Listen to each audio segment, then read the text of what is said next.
Well, how y'all liking the album versus out? You know, I got like 1,000 requests. And no, I didn't count for the smart Alex be out there. 1,000, dude, really? I mean, that's just a figure of speech.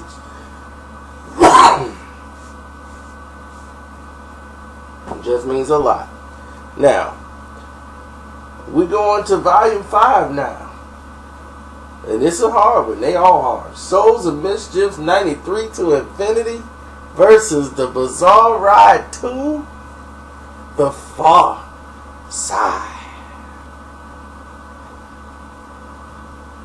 Now, already, this is the most difficult one I've done yet. Going into all of them, I already knew which ones I was going to pick going in. This one, I still don't know what I'm going to come up with at the end. Both albums are so close because they all knew each other.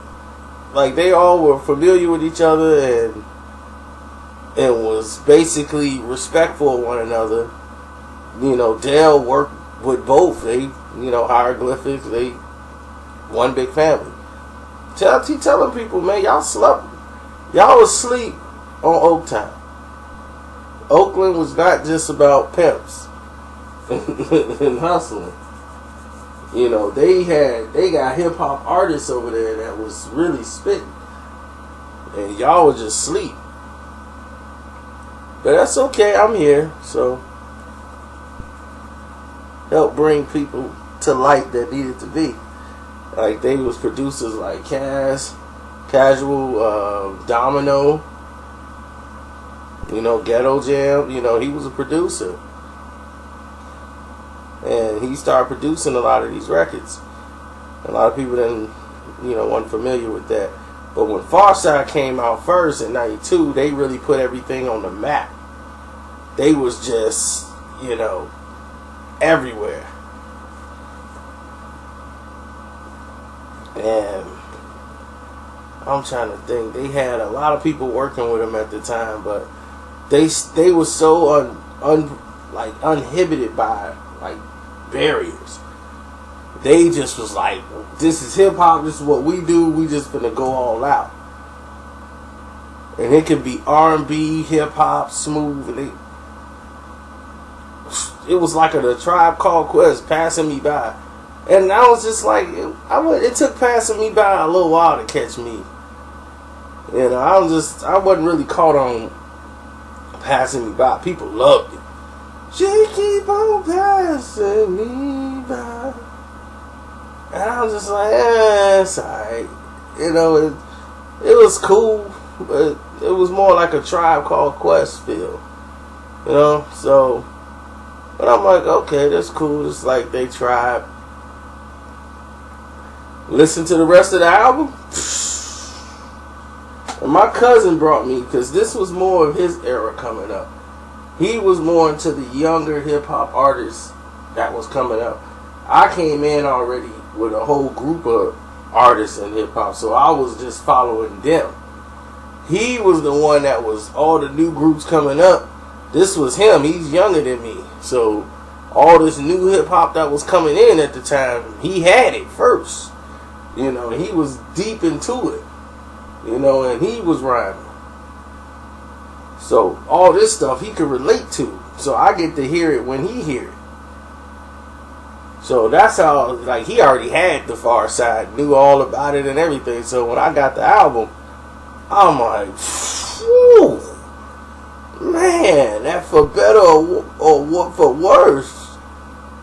For better or for worse, man. Please don't call it my house. That beat will stay in your head forever.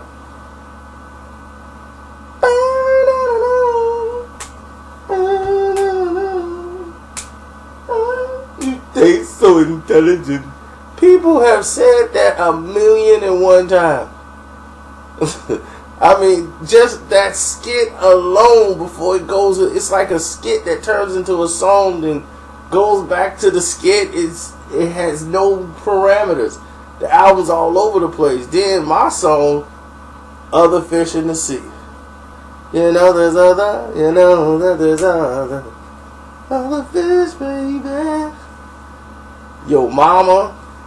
I mean, come on, dude. This is like an album you make in the house with your homies.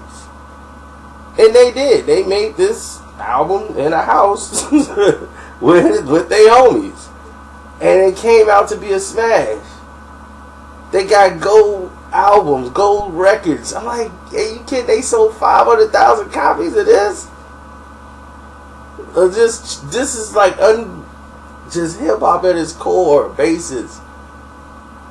And you was like, man, ain't gonna get no better than this. All these gems they got. I mean, you got Fat Lip doing all the freestyling. Everybody's style on there was unique. And it was creative. Like, oh shit. Oh yeah. You know, you couldn't beat it. Then they even had Buckwheat on there from that rap group that didn't go nowhere, the Wascals. And all of them supposed to have names from there. And they had the Buckwheat, they had Stymie there. And Stymie, we knew. He used to come up here and work with my cousin and my uncle. They used to have him up here when they had the song called Swinging with the Wascals. But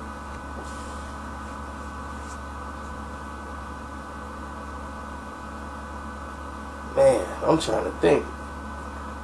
Pharcyde, that was just monsters. Then into Souls of Mischief. I mean, 93 to Infinity. That song. I was like, whoa, 93 to Infinity. Came out in 93. And we all wrote that song to infinity.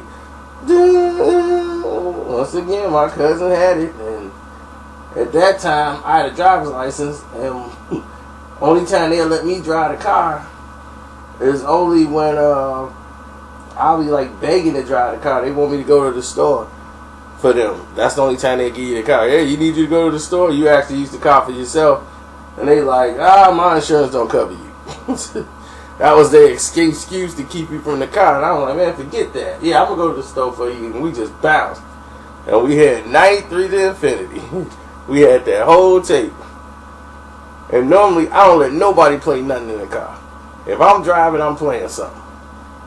And my cousin's like, man, I know you don't like nobody playing nothing in your car, but listen to this, dude. You got to listen to this. I'm like, hey. Then that's when you lost. I'm like, oh. It was basically a Pharcyde album. Same thing. I just think the lyrics, though, was a little bit better on Souls of Mischief album than the Pharcyde album. Pharcyde was way more creativity. This was more structure.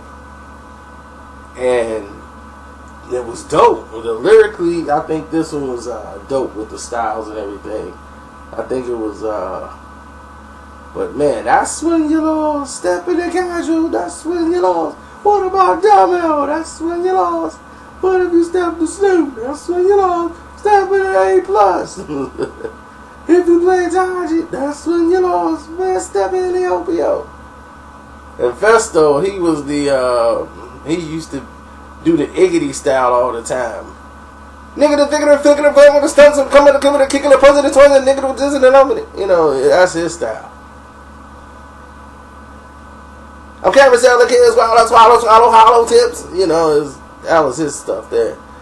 That's how you know you're listening to Festo, my man with the glasses.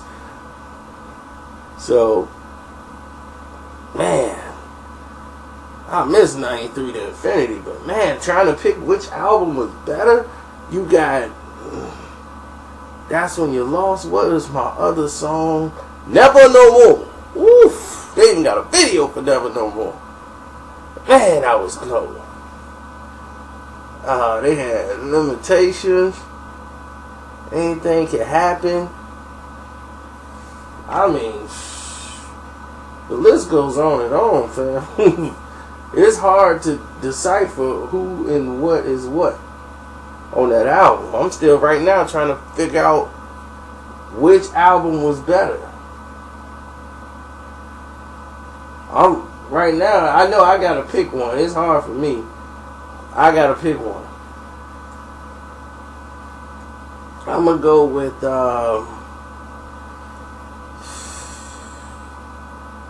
man, let them know. When it first came on, it was Let Them Know. Man, I'm stuck. Because Let Them Know, Opio set that right off. I'm going to go with Souls of Mischief, 93 to Infinity, man. This is a hard choice, man, for me.